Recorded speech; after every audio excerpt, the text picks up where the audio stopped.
आज माझ्या जीवनातील अतिशय महत्वाचा असा हा दिवस आहे आणि हा दिवस ईश्वराने माझ्या आयुष्यात आणलेला आहे. आज इथे निलेश राणे कुडाळ मालवण मधून आमदार निवडून आले म्हणून सत्कार आहे त्यांचा. नितेश राणे देवगड, कणकवली, वैभववाडी, त्यानंतर महाराष्ट्राच्या मंत्रिमंडळात मंत्री आहेत आणि 2 चिरंजीव आणि वडील खासदार हे देशातील मला वाटतं एकमेव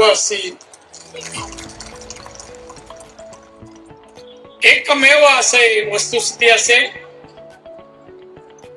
मी आमच्या सर्व नेत्यांना, दिल्लीचे माननीय मोदी साहेब, माननीय अमित शहाजी, श्री देवेंद्र फडणवीस या सर्वांचा ऋणी आहे.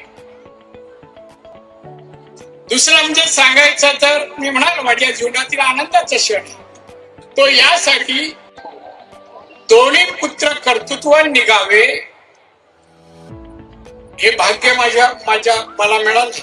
दोन्ही पुत्र जर मुलाचं कौतुक वडील करतात अशातला भाग नाही. त्यांनी कर्तृत्व सिद्ध केल्यानंतर बोलतो. एवढी वर्ष बोललो नाही. दोन्ही चांगलं शिकले. मला अपेक्षित होतं शिक्षण त्याने घेतले. निलेश दोन्ही परदेशात. निलेशचा 15 वर्षाचा असताना गेला न्यूयॉर्क मध्ये.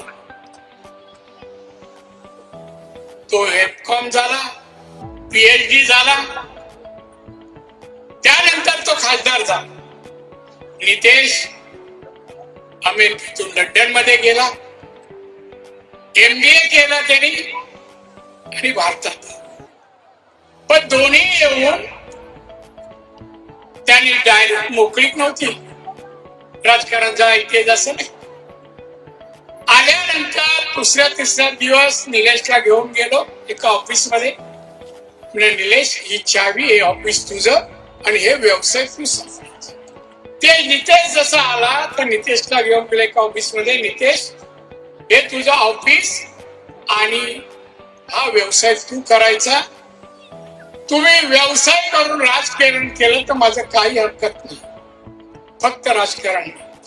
आम्ही तिघेही आपापले व्यवसाय सांभाळून राजकारण करतो. त्यामुळे आम्हाला कोणाच्या खिशात हात घालायची गरज नाही, काही गरज नाही. बघा, मी 90 आलो, आज मी ते पण एका कोणी सांगावं कॉन्ट्रॅक्टरने कोणी किंवा राणेने नेऊन पैसे दिले त्या नितेश आपल्या कोणाकडे जायची गरज नाही. आम्ही स्वतःच्या कर्तृत्वाने. आणि म्हणून मला घमेंड आहे दोन्ही मुलांबद्दल. मी सांगितलं, ते ऐकलं, अनुकरण केलं, त्याचं पालनही करत. बांधवांनो, फार असे क्षण येतात की वडील आपल्या मुलांचं कौतुक भर जाहीर सभेत करतात. असा काळही नाहीये, पण मी त्याला अपवाद असेल आणि म्हणून या दोघांबद्दल मला अभिमान. नवीन घडामोडी पाहण्यासाठी आजच आम्ही मुंबईकर 24 तासला लाईक करा, सबस्क्राईब करा आणि अपडेट राहा.